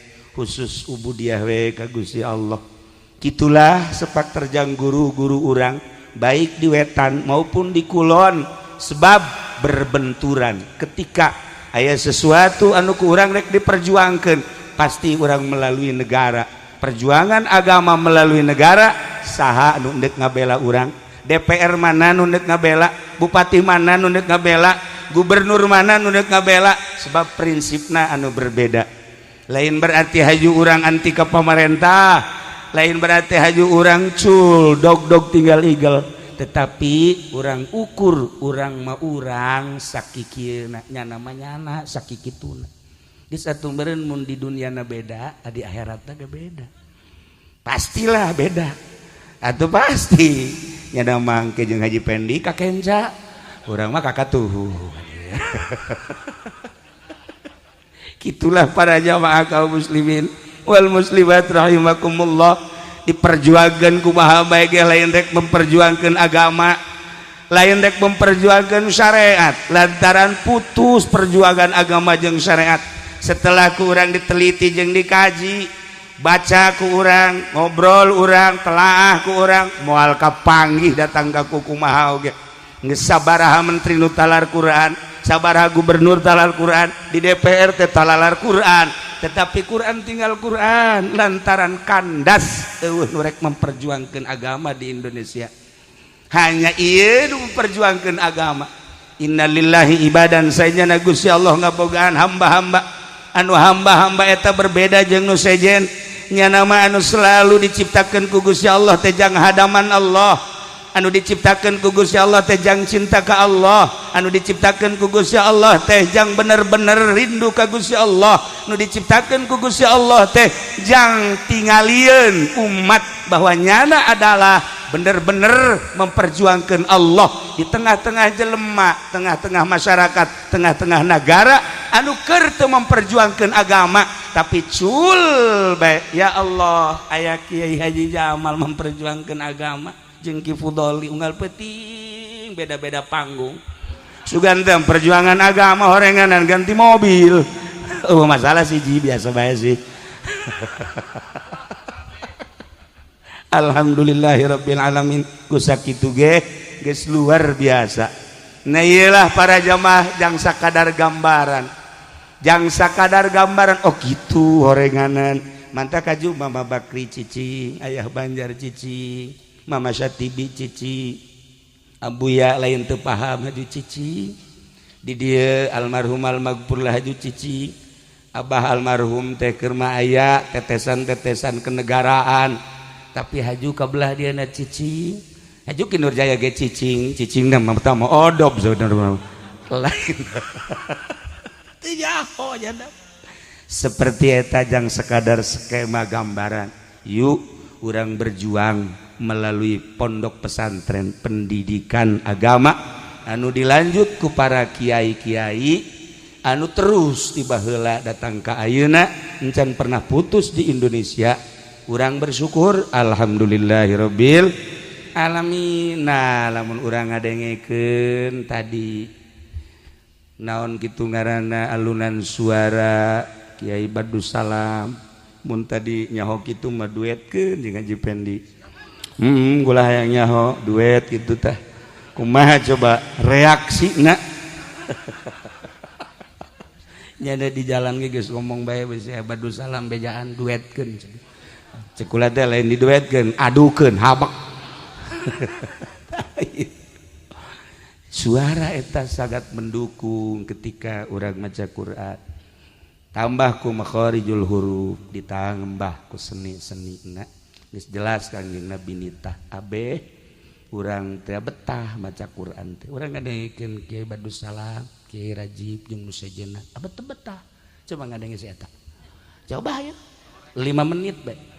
Asana peureup daratan. Daratan mah. Aya nu ngeunaheun ngajina, aya nu ngeunaheun cicingna. Nah, isi mah ngeunaheun cicing.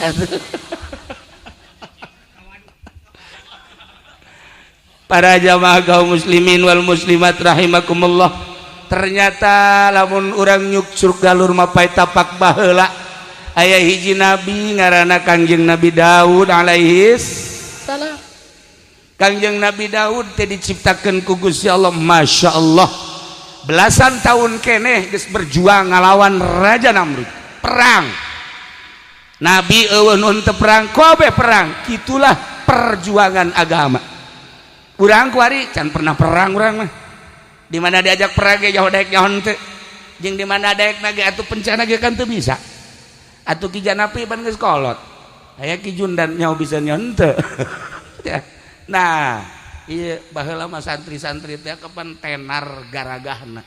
Lantaran sanggeusna bisa gaji teh terus wiridan hizib. Kuari mah memeh bisa ngaji geus wiridan hizib. Jadi begitu balik lain magahan ngaji, hikmat. Itu Ki Nurjaya pan magang ngaji henteu hikmat henteu. Kamat. Setengah-setengah. Tapi lu jelas bah ketika berangkat perang mah atuh ke aya bae muncul. Boh di Indonesia mah boro-boro perang merangan agama, merangan jahe gitu terus baik. Santri ge geus puluntang palantingnya nyawa taruhannya beuh pohara.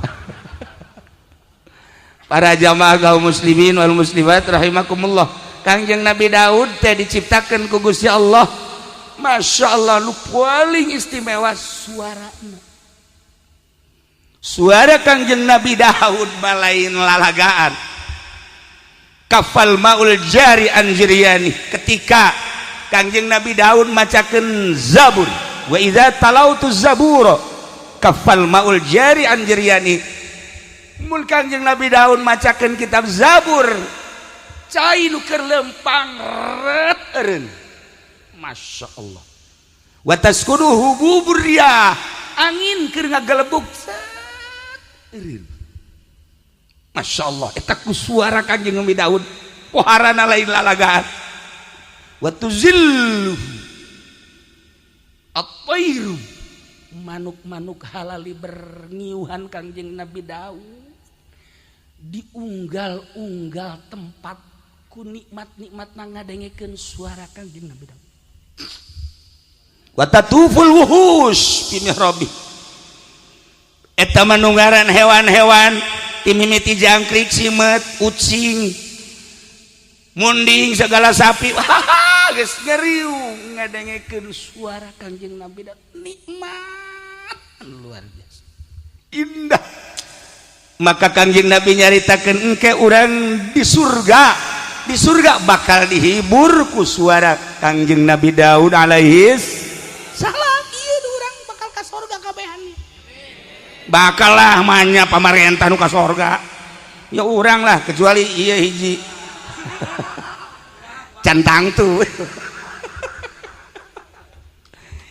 Jadi urang teh dihibur cek Kangjeng Nabi ku suara Kangjeng Nabi Daud lantaran indahna pohara. Masya Allah nikmat.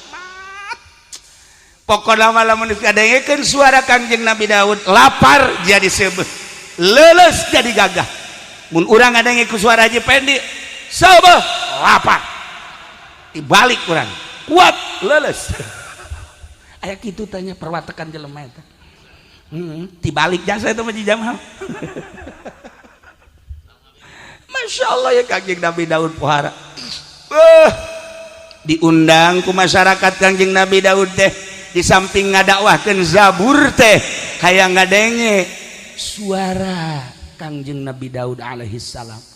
Ribuan manusia ketika Kangjeng Nabi Daud macakeun kitab Zabur. Disiapkeun tempat teh jang hewan-hewan, disiapkeun tempat teh jang kitu jin-jin, seluruh makhluk-makhluk ngadengekeun keindahan suara Kangjeng Nabi Daud alaihi salam. Nu modelna deui nu modelna ketika selesai macakeun Zabur masyarakat langsung tunduk maca 2 kalimat syahadat. Ialah maziah Kangjeng Nabi Daud alaihi salam.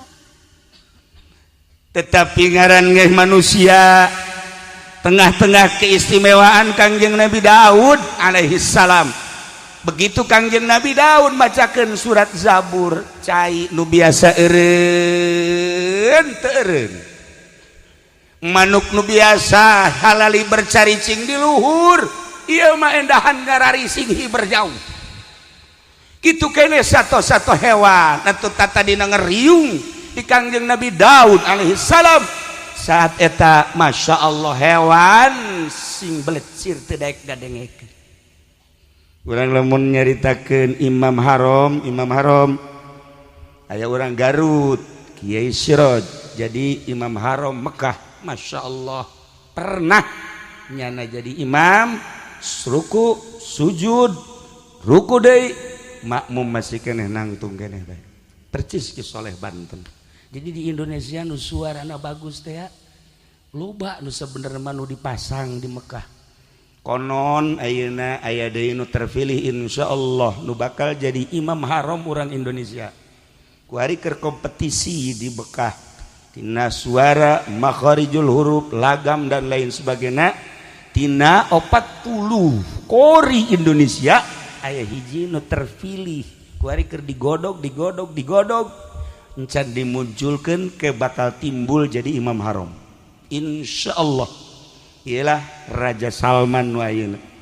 Turunan ti mana? Turunan Ki Ahmad Khatib Syambas Kalimantan.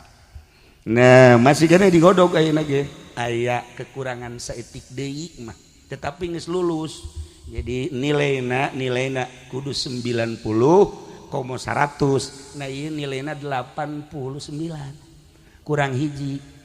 Nah, hai Ki Jamal nilaina teh nya nama teu kudu 100, menang 30 bae lulus. Tapi menang 3 doang. Teu lulus. Kudu diduetkeun jeung Ki Nurjaya. Di luhur kebo tapi.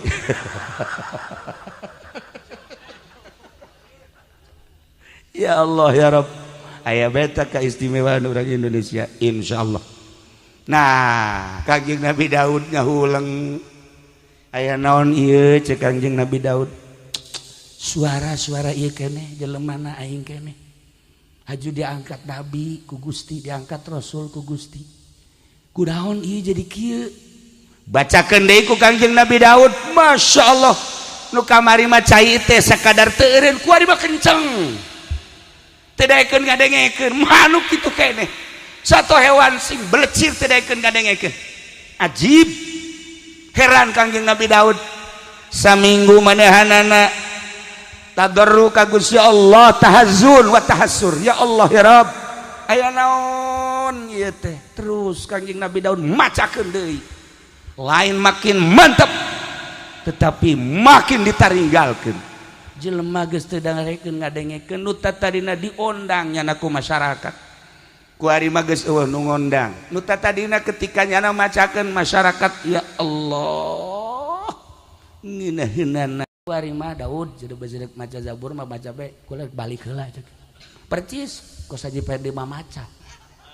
Nyana pernah terjadi mah maca nu boga imah ge indit. Itu kan parahnya sapanta mah. Biasana mah kan mustame doang nu indit, ieu lu boga imah da ge indit. Geus teu ngurusan tah mah geus teu ngurusan. Parah. Nah, aya naon nu terjadi akhirna badahanana cerik ka Gusti Allah cerik terus ka Gusti Allah Kangjeng Nabi Daud alaihi salam suara ieu keneh jelemana ieu keneh zaburna ieu keneh dibaca seperti kitu tetapi kok berbeda atarhamu ya Rab apakah Gusti henteu nyaah teu welas pangeran cek Kangjeng Nabi kasrota bukai loba cerik abdi nying cerikan kunaon jeung kunaon bertanya-tanya Kangjeng Nabi Daud teh tapi can dijawab bae ku Gusti Allah teh nanya deui ka Gusti Allah can dijawab nanya deui ketika Gusti Allah ngajawab hei Daud boro-boro pangkat maneh aing nyiptakeun Adam di sorga manusia nu pertama ku aing diistimewakeun sagala rupa sorga jang Adam setelah eta keung nyana sorangan diciptakeun ku aing pamajikan anak nikmati ku maneh ta sorga jeung pamajikan maneh asal ulah maksiat sia ka aing cek Gusti Allah ketika Kangjeng Nabi Adam menikmati segala rupa di sorga digodalah ku setan maksiatlah menurut zahirna Kangjeng Nabi Adam Kangjeng Nabi Adam dikutuk ku Gusti Allah turun sia Adam keluar sia ti sorga Adam bawa pamajikan sia ulah mawa sahlai pun pakaian sorga lain milik maneh mahkota sorga tenden di sorga maneh turun ke Adam sataranjang sebab maneh geus teu nurut ka aing cak Gusti Allah turunlah Kangjeng Nabi Adam tah Daud Adam nu sakitu istimewana turun atuh komo sia Kangjeng Nabi Adam ngahuleng mantak horeganan suara teh suara bae makrod mah makrod bae ilmu mah ilmu bae maziah mah maziah bae ketika urang boga salah ka Gusti Allah teh saeutik horeganan boro-boro kakarak ustad boro-boro kakarak kiai dikiaikeun ge nyaho bener nya henteu Kiai Haji Nurjaya Ustad Haji Jamal Ustad Bajingan Fudoli tambahnya nama dua jeung bajingan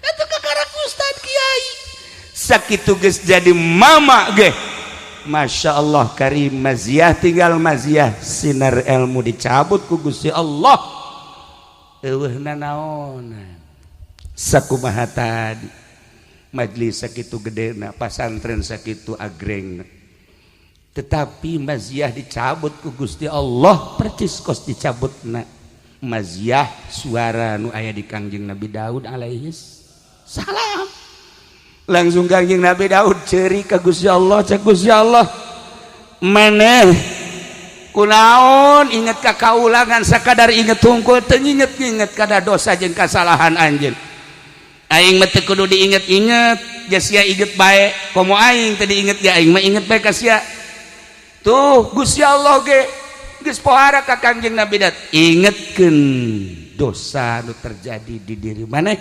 supaya maneh bisa tobat ka kaula sinar ilmu jeung maziah wahyu bakal dikembalikeun deui ka anjeun wahai Daud ieu teh si horeng meureunanan jang urang sepira urang ai Kangjeng Nabi Daud mah nabi babari meureun tobatna tetapi ketika orang ningali di saantero Garut Tasikmalaya Bandung Cirebon Masya Allah loba kiai anu istimewa ditaringgalkeun ku santrina encan introspeksi diri aya naon sih di dirina jelemana nyana keneh ilmuna istimewa jeung teu kumaha tetapi kok embungeun sih jelema ngaistifadah kana ilmuna teu hayangeun ngadengekeun nah iyalah meureun di jerona aya sesuatu anu Allah bendueun tinggal orang introspeksi lamun mamaca datang ka ditinggalkeun ku pribumina berarti kan eta kudu introspeksi nu sebenarnya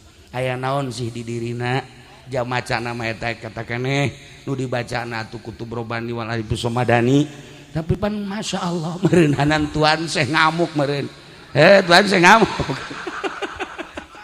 iyalah para jamaah kaum muslimin wal muslimat rahimakumullah sekedar jang gambaran kade suara anu bagus di Kangjeng Nabi Daud nu dicabut keistimewaan Kangjeng Nabi Adam anu Kangjeng Nabi Adam diturunkan kemudian loba buya jeung mama-mama komo kakara kiai jeung ustad mah anu dicabut ku Gusti Allah maziahna encan kukumaha tinggal introspeksi diri aya naon di diri urang maka urang cari coba teangan coba naon kasalahan-kasalahan urang aya dokterna dicoba urang datang ke dokter anu bisa nganyahokeun sebab kula bagi kula kadang-kadang hayang seri kadang-kadang kaget kadang-kadang mah jib kumaha kaajibanana baheula di zaman Gus Dur selalu nyahueun bae kemudian kuari ka Habib Lutfi naon bae nu terjadi kadang-kadang nyahueun ieu aneh ka Habib Lutfi ziarah ka Maroko ketika datang ka Maroko salat di lapangan tiris anu luar biasa begitu salat aya jelema janggotan make calana baju sakieu make calana sih milu salat tapi sarakaat nyana miluna aju geussan nyana senyum bae ka hareup kunaon Habib Lutfi nyahueun saha anu bebeja tah ka ditu bahwa aya nu milu salat sarakaat siapa itu aneh tah Habib Lutfi ketika kula ngimpi aya sesuatu impian meunang 2 poe manehanana nyaritakeun ucing ngimpi anu kok bisa nyahu Masya Allah karim ketika di Madinah kamari terjadi kula di raudhah kemudian di raudhah aya anu ngawal askar tiluan kemudian sholat titah sadaekna ku askar beres ka hotel Habib Lutfi kula datang acan ka hotel nyana geus telepon tahu enggak itu askar siapa yang ngawal saya bisa nyahuan gitu nah iyalah meureun aya ahlina nu nyahueun kana kasalahan urang mun dicaritakeun tentang nyahona luar biasa nyana mah kuari atuh leuleumpangan ka mana ge masalah sebab hatena geus terubah keur carita-caritakeun lain hiji meureun di Indonesia meureun aya sababaraha anu model-model kos kitu na ieu urang beusi boga kasalahan nu tadina boga kanikmatan ibadah kok tiba-tiba jadi henteu nu tadina bisa giat urang hudang ti peuting kok jadi henteu nu tadina urang maca kitab jadi ngeunaheun tadina kok kuari jadi belet nu tadina urang teu pati resep kana awewe ku kuari resep oh ini mah biasa tah mah watek tah mah tuh masalah tah mah gitulah para jamaah kaum muslimin wal muslimat rahimakumullah sebagai gambaran sebab ieu teh ya ngan urang nu memperjuangkeun agama hartida urang teh kelas-kelas salapi nu sejen ngan sakadar caritaanana hungkul agama teh kabelah ditu geus lain agama sakumaha skemana tadi gambaran kekandasan berjuang di Indonesia lantaran berbeda prinsip antara urang anu nyekelan salapi nu bener-bener urang memurnikeun syariat Al-Qur'anul Karim lalagaan ge lah lumayan gitu ke jamalnya kita urang lalagaan we heulanan tapi lumayan urang aya di koridor eta dibanding jeung batur nu geus ngalengkahna luar daripada koridor eta tinggal urang diperbaiki besi aya kekurangan kejanggalan lain berarti haju urang silih tujah urang silih beresan silih rapihan silih nasehatan abeh urang mararaju kabehan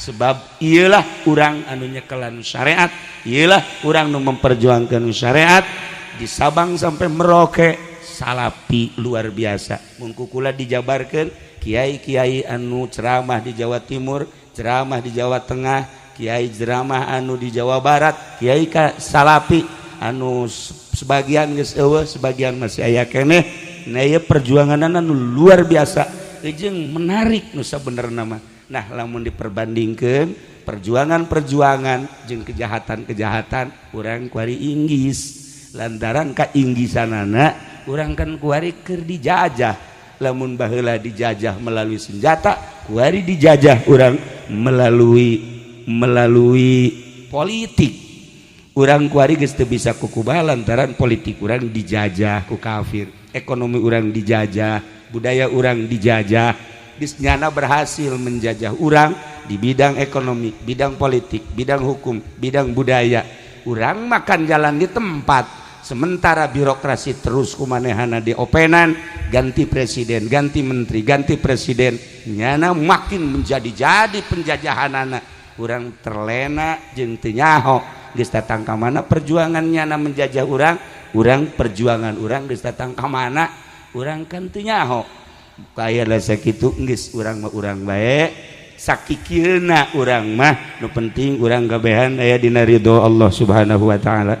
Terakhir urang cinta jasa ka almarhum almaghfurlah, yu urang doakeun abeh doana babalik ka urang, mudah-mudahan guru urang dihampura sakabeh dosana, dilegakeun di kuburanana, dicaangkeun di kuburanana, diberekan nikmatan kubur ku Gusti Allah.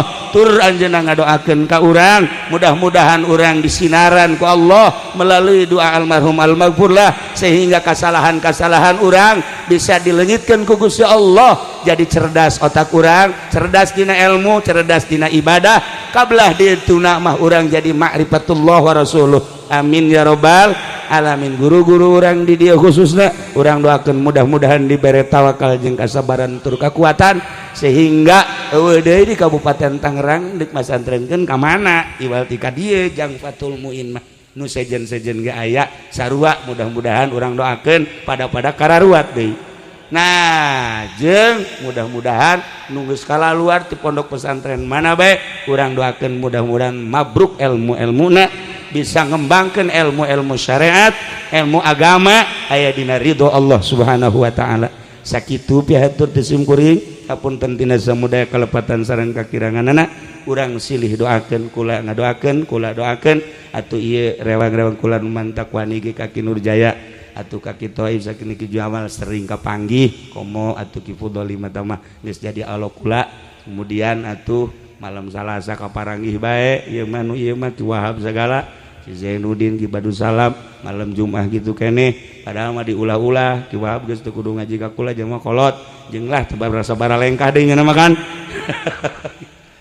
tapi ngaji keneh bae jeung sajabana sagala Ki Ator jeung nu sejen-sejena geus mererenan urang kualiba sakali deui urang ulah aya suudzon, ulah aya pesimis, urang silih rojong, silih doakeun jeung urang silih pihanean sakitu. Wallahul muwaffiq ila aqwamit thoriq. Wassalamualaikum warahmatullahi wabarakatuh. Allahumma shalli wa sallim ala sayyidina Muhammadin fil awwalin wal akhirin. Barik wa sallim wa radiyallahu ta'ala an sadatina ashabi sayyidina Rasulillah ajma'in. Ya Allah ya rabbal alamin, Allahumma arinal haqqa haqqan warzuqna tiba'ah wa arinal batila batila warzuqna jinabah wa la taj'alhu mutashabbihan alaina fanattabi'al hawa. Allahumma ihdina siratal mustaqim, Allahumma ihdina siratal mustaqim, Allahumma ihdina siratal mustaqim, siratal ladzina an'amta 'alaihim minan nabiyyin wasiddiqin wasyuhada'i wassalihin wa hasuna ulaika rafiqa, dzalikal fadlu minallahi wa kafa billahi 'alima. Allahumma arham ummat sayyidina Muhammad, Allahumma ajbur ummat sayyidina Muhammad, Allahumma asli ummat sayyidina Muhammad, Allahumma farrijan ummat sayyidina Muhammadin sallallahu alaihi wasallam.